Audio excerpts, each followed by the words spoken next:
Bom dia, investidores. Espero que esteja tudo bem com vocês. Hoje, Paulo Marques falando, dia 8 de 1 de 2025. Eu tenho uma novidade para vocês.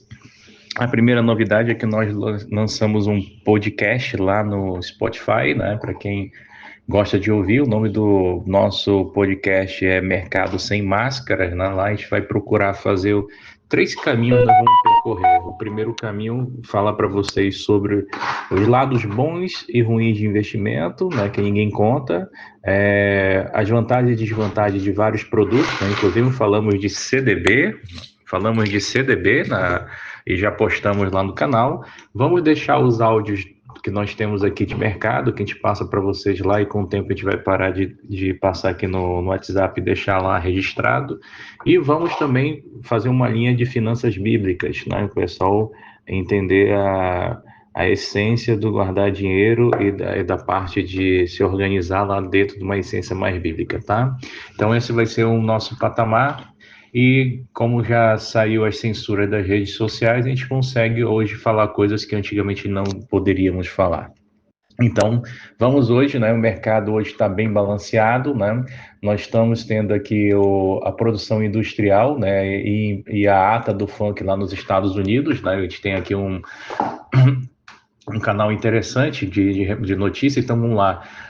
Hoje a União Europeia vai divulgar os dados de inflação, né, de novembro. A expectativa é que é uma alta de 1,5, né, acima da expectativa de 1,3. No Brasil, nós tivemos aqui a divulgação do IBGE, né, agora 9 horas, né, sobre as projeções de queda de 0,6, né, referente à alta de 1,8 da produção industrial brasileira. Então, a produção industrial brasileira tinha crescido 1,8, caiu 0,6, tá? Nos Estados Unidos, a gente fica aqui à mercê do relatório ADP, né, que é o segundo indicador de mercado de trabalho, né, divulgado nessa semana, que é o primeiro relatório deles, é o relatório JOLTS, né, que foi apresentado terça-feira, que demonstrou que as vagas de emprego em aberto nos Estados Unidos, né, aumentaram 259 mil, né,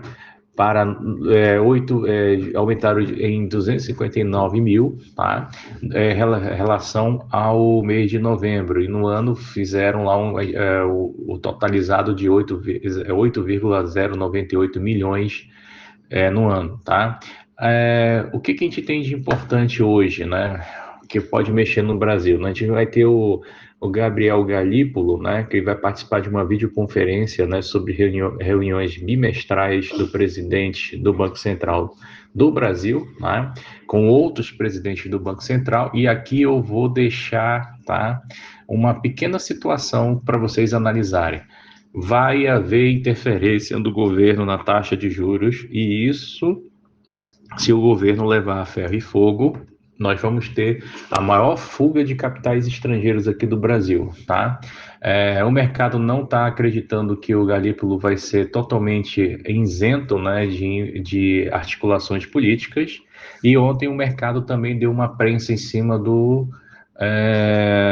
ministro da Fazenda, Fernando Haddad, que está dizendo que o Brasil vai fechar sem déficit, e é impossível isso, já que nós temos aqui um crescimento da dívida pública em relação ao PIB, saiu de 84% do PIB, foi para 89% já agora em janeiro. Senhores, minha análise para vocês, né, como a gente tem muitos amigos aqui que são investidores, né, é que vocês fiquem mais atentos em relação a investimento de ações. Vai ladeira abaixo, vai cair, né?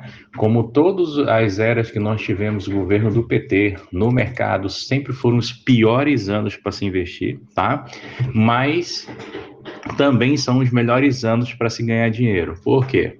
Porque à medida que você tem, né, um governo que ele vai gastando mais do que o mercado suporta, vai aumentando o índice de desemprego, vai aumentando taxa de inflação, vai aumentando taxa de juros, vai quebrando a credibilidade de investidores estrangeiros, vai fazendo o capital fugindo, as vias de investimento no país vão caindo, tá? Então vai caindo todas as vias de investimento, e nesse momento que vai caindo as vias de investimento, você tem uma possibilidade de comprar ações de grande peso, né? Ações que são pagadoras de dividendo com um preço mais baixo. Também é ficar atento para as empresas estrangeiras que estão sendo negociadas lá nos Estados Unidos, que estão despontando, entre elas empresas de tecnologia. Então, quando a gente fala dos Estados Unidos, ficar muito de olho lá na Nasdaq, né, onde nós temos as principais empresas de tecnologia como Tesla, como Nvidia, como Microsoft, tá? Ficar de olho nessas empresas porque há uma tendência de crescimento ainda um pouco mais alavancado lá no mercado internacional, tá? Sobre criptomoedas, cuidado. Criptomoeda Bitcoin já testou novamente o teto dela lá de 100 mil, bateu, caiu, já é o segundo dia seguido de queda que a gente está tendo com o Bitcoin, a Bitcoin sendo negociada a 1,60, e Bitcoin, apesar de ser a menina dos olhos do ouro das pessoas, né, para fugir de várias outras coisas, a Bitcoin está com dias contados, tá? Em breve nós vamos ter aí uma fiscalização bem forte sobre criptomoedas, tá? Então isso para vocês entenderem que o controle que a gente vai ter aqui a nível de fiscalização ele vai ser global, tá? Não é uma coisa só a nível de espectro Brasil, tá? Os juros no Brasil ainda continuam altos, segundo o relatório que a gente tem aqui dos bondes negociados para 10 anos, ele continua em 14%, tá? E quando a gente fala de commodities, a gente tem aí um crescimento na commodity como petróleo. O petróleo no mercado internacional sobe para 74 dólares o barril, já está nesse mês, né, desse ano, já com 8,81%, ascendendo também que lá em Israel a gente vai ter aí mais um turbilhão aí de conflitos. E falando de Israel, o Brasil quase arma um conflito contra Israel. Israel também ameaçou ter retaliações ao governo brasileiro, tá? A gente não sabe que tipo de retaliações que o governo israelense vai fazer, mas houve uma ameaça formal, informal, direta nas redes sociais do primeiro-ministro Benjamin Netanyahu contra o Brasil. Então é uma coisa que a gente tem que ficar de olho, que isso vai mexer com os investimentos, lembrando que tem muito investimento judeu aqui no Brasil. Isso pode afetar algumas coisas que a gente tem aqui, tá? Relatório de commodities, quando a gente fala também do minério de ferro, o minério de ferro ainda está com queda lá na China, 747,50 yuan, né? Yuan sendo negociado na China, dólar chinês, queda hoje de 0,73. Já o minério de ferro negociado no mercado internacional está com queda de 1,61, sendo negociado a 97,84 dólares, né? O problema do minério de ferro na China é que a China está paralisada com o crescimento, ela não vai crescer, e esse crescimento tem feito fortes preocupações, porque vai tirar investimentos estrangeiros do país, né? Tirando investimentos estrangeiros da China, as ações brasileiras que hoje, em sua parte, a maior parte das empresas brasileiras negociam com a China, elas tendem a cair, tá? Então você vai ter aí um movimento, um surf, né, de queda muito forte nas ações brasileiras, enquanto o Brasil persistir em negociar mais de 90% dos seus produtos com a China, tá? Nesse exato momento que eu converso com vocês, o Ibovespa está patinando, caindo em 1,09, e os contratos futuros de Ibovespa chegaram aí a menos 1,26. Ibovespa que está sendo negociado hoje a 119.840, né? Quem está puxando mais a queda do Ibovespa? Vale hoje bate 51,87, Petrobras também caindo, 36,67, né? Também caindo Bradesco, Itaú, Santander, né? Os principais bancos, Banco do Brasil, em pé, só está 3 ações positivas do índice Bovespa, né? Que é a VEG subindo 0,34, a IRB subindo aí 0,81, e a Hyper que é a Hipermarcas, né? A Hipermarcas que está subindo aí em torno de 0,67, né? Tudo ainda relacionado às falas do Haddad, que está falando nesse exato momento, né? Sobre, principalmente, críticas sobre liberdade de expressão, né? E as falas do Haddad quanto à questão de crescimento e ainda as questões de bloqueio, fiscalização de pessoas que ganham, que vão fazer movimentações acima de R$5.000. A Receita Federal ainda não explicou como é que vai ser feito isso, mas o que a gente entendeu é o seguinte: as instituições financeiras vão passar a cada 6 meses, né, um semestre, divulgando os dados, né, das pessoas que movimentam acima de R$ 5.000 em Pix e cartão de crédito e 15 mil acima de empresa. Na realidade, você que é contribuinte, que recolhe seu imposto de renda, você que paga, né, o seu imposto de renda, que é assalariado, que tem um imposto de renda debitado na fonte na sua conta, ou que tem empresa e que paga ali os impostos devidos, você não tem com que se preocupar.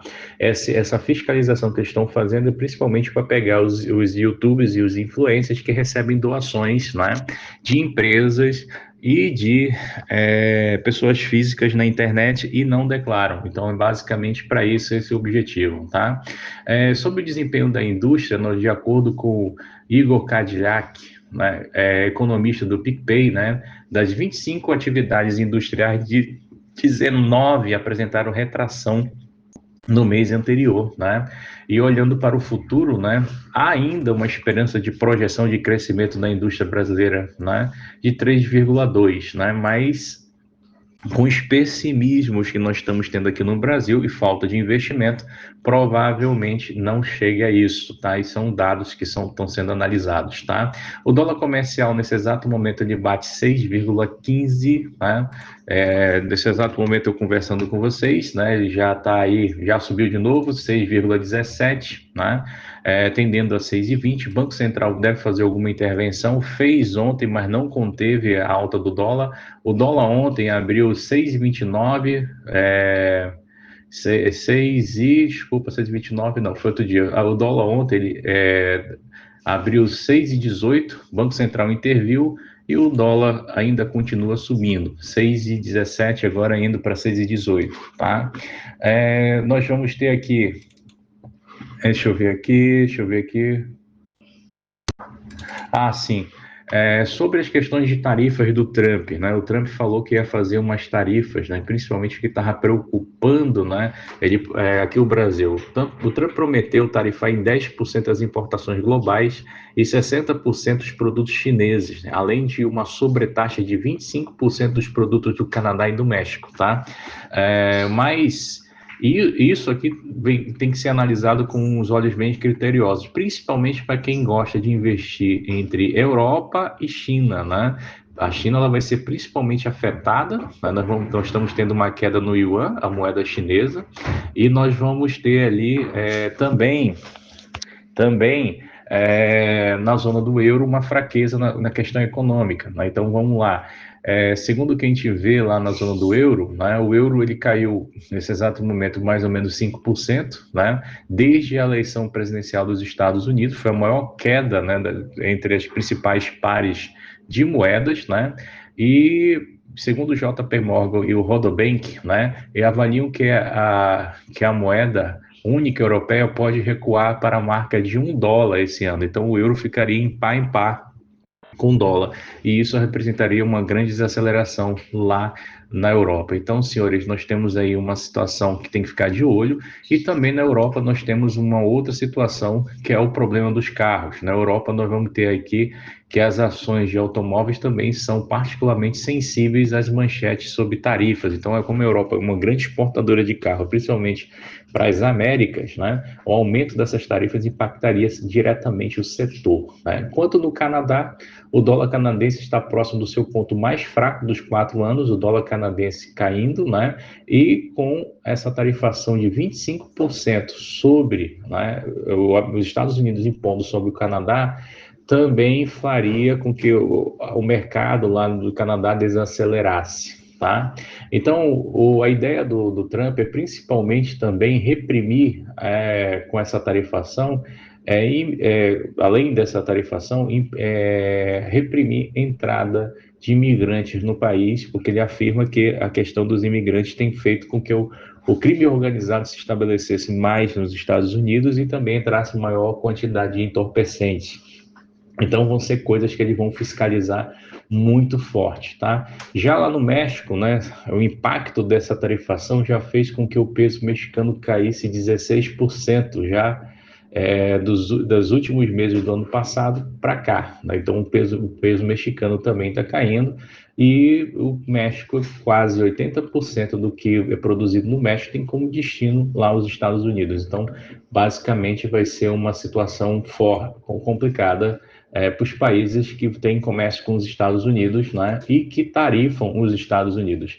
Os Estados Unidos está procurando se erguer, uma balança comercial deles, né, está muito fragmentada, está muito deficitária. Para vocês terem uma ideia, a balança dos Estados Unidos aqui, segundo os dados que eu tenho aqui, ela está com um déficit, deixa eu ver aqui, balança comercial dos Estados Unidos, tá? A dívida do PIB, em relação ao PIB dos Estados Unidos, chegou a 122,30%. Os Estados Unidos imprimiu muito dinheiro, cresceu só 3% no ano passado, cresceu muito abaixo da expectativa, tá? E deixa eu ver aqui como é que está a balança. A balança de comércio dos Estados Unidos, ela fechou negativa em 78,19 bilhões de dólares, tá? Segundo o último dado que foi levantado em novembro de 2024, ainda vai ser o dado de dezembro. Nós tivemos uma queda muito forte lá, os Estados Unidos praticamente começou a doar dinheiro para o mundo para financiar guerras, e isso aí foi um impacto muito forte, e é uma coisa que o Trump vai reverter. Então, a ideia dele é fortalecer o dólar, tá? Então, você começa a ver os pares de moeda no mercado internacional, principalmente o dólar, ele ganhando em cima dos seus maiores pares, tá? Então, é uma situação que o mercado global está mudando, e o fluxo do dinheiro também. Então, tem que ficar atento a essas situações. Um abraço a todos e até a próxima.